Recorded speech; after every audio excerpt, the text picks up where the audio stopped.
Auto metre ದರ ಏರಿಕೆಗೆ ಮುಹೂರ್ತ ಫಿಕ್ಸ್.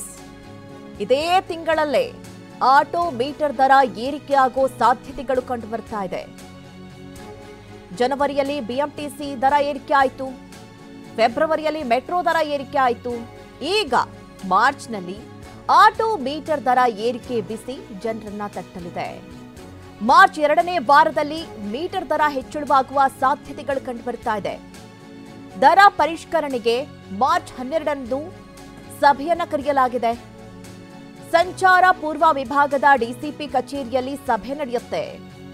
ಮೀಟಿಂಗ್ ಬಳಿಕ ದರ ಏರಿಕೆ ಬಗ್ಗೆ ಮಾಹಿತಿ ಕೊಡುವಂತಹ ಸಾಧ್ಯತೆಗಳು ಕಂಡು ಬರ್ತಾ ಇದೆ.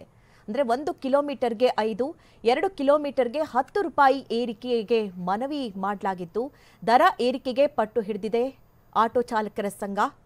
ಹೀಗಾಗಿ ಸಭೆ ನಡೆಸಿ ತೀರ್ಮಾನವನ್ನ ಕೈಗೊಳ್ಳಲಾಗುತ್ತೆ. ಈ ಬಗ್ಗೆ ಹೆಚ್ಚಿನ ಡೀಟೇಲ್ಸ್ ಅನ್ನ ನೀಡ್ತಾರೆ ನಮ್ಮ ಪ್ರತಿನಿಧಿ ಕಿರಣ್ ಸೂರ್ಯ. ನೇರ ಸಂಪರ್ಕದಲ್ಲಿ ನಮ್ಮನ್ನ ಜಾಯ್ನ್ ಆಗ್ತಾ ಇದ್ದಾರೆ.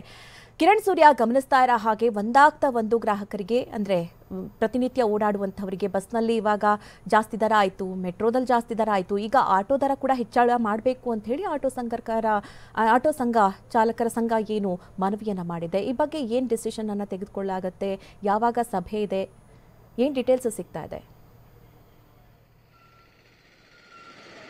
ಹೌದು ಮಧು ನಾಗರಾಜ್, ಖಂಡಿತವಾಗ್ಲೂ ಈಗಾಗಲೇ ಏನು ದುಬಾರಿ ದುನಿಯಾಗೆ ಮತ್ತೊಂದು ದುಬಾರಿ ಸೇರ್ಪಡೆ ಆಗ್ತಿದೆ ಅಂತಲೇ ಹೇಳ್ಬೋದು. ಕಾರಣ ಏನಂತ ಹೇಳಿದ್ರೆ, ಜನವರಿಯಲ್ಲೇ KSRTC BMTCಯ ಟಿಕೆಟ್ ದರ ಹೆಚ್ಚಳವಾಗಿತ್ತು, ಫೆಬ್ರವರಿಯಲ್ಲಿ ಮೆಟ್ರೋ ಟಿಕೆಟ್ ದರ ಹೆಚ್ಚಳವಾಗಿತ್ತು. ಈಗ ಮಾರ್ಚ್ನಲ್ಲಿ ಆಟೋ ಮೀಟರ್ ದರವನ್ನು ಹೆಚ್ಚಳ ಮಾಡಬೇಕು ಅಂತೇಳಿ ಈಗಾಗಲೇ ಹಲವು ಆಟೋ ಸಂಘಟನೆಗಳು ಜಿಲ್ಲಾಧಿಕಾರಿಗಳಿಗೆ ಮನವಿಯನ್ನು ಮಾಡ್ತಾ ಇರುವಂಥದ್ದು. ಕಾರಣ ಏನು ಅಂತ ಹೇಳಿದ್ರೆ, 2021ರಲ್ಲಿ ಆಟೋ ಮೀಟರ್ ದರವನ್ನು ಕಡೆಯದಾಗಿ ಹೆಚ್ಚಳವನ್ನು ಮಾಡಲಾಗಿತ್ತು. ಕಳೆದ 4 ವರ್ಷದಿಂದ ಇಲ್ಲಿಯವರೆಗೆ ಆಟೋ ಮೀಟರ್ ದರವನ್ನು ಹೆಚ್ಚಳ ಮಾಡಿಲ್ಲ. ದುಬಾರಿ ದುನಿಯಾದಲ್ಲಿ ಈಗಾಗಲೇ ಕೂಡ ಮೆಟ್ರೋ ಇರ್ಬೋದು, KSRTC ಇರ್ಬೋದು, ಎಲ್ಲವೂ ಕೂಡ ದರ ಹೆಚ್ಚಳ ಆಗ್ತಿದೆ. LPG ಇರ್ಬೋದು, CNG ಇರ್ಬೋದು, ಹೀಗೆ ಆಟೋಗೆ ಬಳಸುವಂತಹ ಗ್ಯಾಸ್ಗಳ ದರವೂ ಕೂಡ ಹೆಚ್ಚಳವಾಗ್ತಿರೋದ್ರಿಂದ ನಮಗೂ ನಮ್ಮ ಮೀಟರ್ ದರವನ್ನು ಕೂಡ ಹೆಚ್ಚಳ ಮಾಡಿ ಅಂತೇಳಿ ಕಳೆದ ವರ್ಷವೇ ಆಟೋ ಚಾಲಕ ಸಂಘಟನೆಗಳು ಬೆಂಗಳೂರು ನಗರ ಜಿಲ್ಲಾಧಿಕಾರಿ ಅವರಿಗೆ ಒಂದು ಮನವಿಯನ್ನು ಕೂಡ ಕೊಟ್ಟಿದ್ರು. ಆದರೆ ಕಳೆದ ವರ್ಷ ಏರಿಕೆಗೆ ಒಂದು ಸಮ್ಮತಿಯನ್ನು ಸೂಚಿಸಿರಲಿಲ್ಲ. ಈ ವರ್ಷ ಏನು ಮೆಟ್ರೋ ಮತ್ತು BMTC ಟಿಕೆಟ್ ದರ ಹೆಚ್ಚಳ ಆಯಿತು, ಅದಾದ ನಂತರದಲ್ಲಿ ಆಟೋ ಚಾಲಕ ಸಂಘಟನೆಗಳಿಂದ ಜಿಲ್ಲಾಧಿಕಾರಿಗಳಿಗೆ ಮನವಿ ಕೊಡುವಂಥದ್ದು ಒತ್ತಡ ಹೆಚ್ಚಾಗ್ತಾ ಬಂತು. ಆ ನಿಟ್ಟಿನಲ್ಲಿ ಜಿಲ್ಲಾಧಿಕಾರಿಗಳು ಈಗಾಗಲೇ ಕೂಡ ಇದೇ ತಿಂಗಳು ಮಾರ್ಚ್ 12ನೇ ತಾರೀಕು ಮಧ್ಯಾಹ್ನ 11 ಗಂಟೆಗೆ DCP ಆಫೀಸ್ನಲ್ಲಿ ಒಂದು ಸಭೆಯನ್ನು ಕೂಡ ಕರೆದಿರುವಂಥದ್ದು. ಅಂದರೆ ಬೆಂಗಳೂರಿನಲ್ಲಿರುವಂತಹ ಎಲ್ಲ ಚಾಲಕ ಸಂಘಟನೆಗಳಿಗೂ ಕೂಡ ಈ ಒಂದು ಸಭೆಗೆ ಆಹ್ವಾನವನ್ನು ಕೂಡ ಕೊಟ್ಟಿರುವಂಥದ್ದು.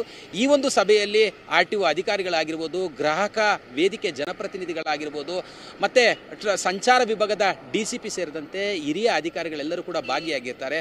ಈ ಒಂದು ಸಭೆಯಲ್ಲಿ ಚಾಲಕ ಸಂಘಟನೆಗಳ ಅಭಿಪ್ರಾಯವನ್ನು ಸಂಗ್ರಹಿಸಿ ಹೆಚ್ಚಿನ ಸಂಖ್ಯೆಯಲ್ಲಿ ಚಾಲಕ ಸಂಘಟನೆಗಳೇನಾದರೂ ದರ ಹೆಚ್ಚಳ ಮಾಡಬೇಕು ಅಂತ ಏನಾದರೂ ಒಂದು ಅಭಿಪ್ರಾಯವನ್ನು ವ್ಯಕ್ತಪಡಿಸಿದ್ರೆ ಆ ನಿಟ್ಟಿನಲ್ಲಿ ದರ ಏರಿಕೆಗೆ ಮುಂದಾಗ್ತಾರೆ ಅಂತ ಹೇಳಿದ್ರೆ, ಸಾಮಾನ್ಯವಾಗಿ ರಾಜಧಾನಿ ಬೆಂಗಳೂರಿನಲ್ಲಿ 2 ಕಿಲೋಮೀಟರ್ಗೆ ಮಿನಿಮಮ್ ದರ 30 ರೂಪಾಯಿ ಇರುವಂಥದ್ದು. ಆಟೋ ಚಾಲಕ ಸಂಘಟನೆಗಳು ಕೇಳ್ತಾ ಇರುವಂಥದ್ದು ಮಿನಿಮಮ್ ದರವನ್ನು 40 ರೂಪಾಯಿ, ಅಂದರೆ ಕಿಲೋಮೀಟ್ರಿಗೆ ಈಗ ಬೆಂಗಳೂರಿನಲ್ಲಿ 15 ರೂಪಾಯಿ ಇರುವಂಥ ದರವನ್ನು 20 ರೂಪಾಯಿ ಮಾಡಬೇಕು, 2 ಕಿಲೋಮೀಟ್ರಿಗೆ 40 ರೂಪಾಯಿ ಮಾಡಬೇಕು ಅಂತೇಳಿ. ಕಾರಣ ಏನಂತ ಹೇಳಿದ್ರೆ, ರಾಜ್ಯದ ಬೇರೆ ಬೇರೆ ಜಿಲ್ಲೆಗಳಲ್ಲಿ ಅಂದರೆ ಮಂಗಳೂರಿನಲ್ಲಿ ನೋಡುವಂಥದ್ದಾದರೆ ಅಂದರೆ ಮಿನಿಮಮ್ ಆಟೋ ದರ 40 ರೂಪಾಯಿ ಇದೆ, ರಾಜಧಾನಿ ಬೆಂಗಳೂರಿನಲ್ಲಿ 30 ರೂಪಾಯಿ, ಅಂದರೆ 10 ರೂಪಾಯಿ ಬೆಂಗಳೂರಿನಲ್ಲೇ ಕಡಿಮೆ ಇರುವಂಥದ್ದು. ಆ ಕಾರಣಕ್ಕಾಗಿ ನಮಗೂ ಅಂದರೆ 10 ರೂಪಾಯಿನ ಏರಿಕೆ ಮಾಡಿಕೊಡ್ಬೇಕು, ಸಾಕಷ್ಟು ಅನಾನುಕೂಲಗಳಾಗ್ತಿದೆ ಅನ್ನುವಂಥ ಒಂದು ಮುಖ್ಯವಾದಂಥ ಒಂದು ಬೇಡಿಕೆಯನ್ನು ಇಟ್ಕೊಂಡು ಮೀಟರ್ ದರ ಏರಿಕೆ ಮಾಡಿಕೊಡ್ಬೇಕು ಅಂತೇಳಿ ಈಗಾಗಲೇ ಕೂಡ ಮನವಿಯನ್ನು ಮಾಡ್ತಾ ಇರುವಂಥದ್ದು. Madhu Nagaraj. Okay Kiran, thank you ನಿಮ್ಮೆಲ್ಲ ಡೀಟೇಲ್ಸ್ಗಾಗಿ.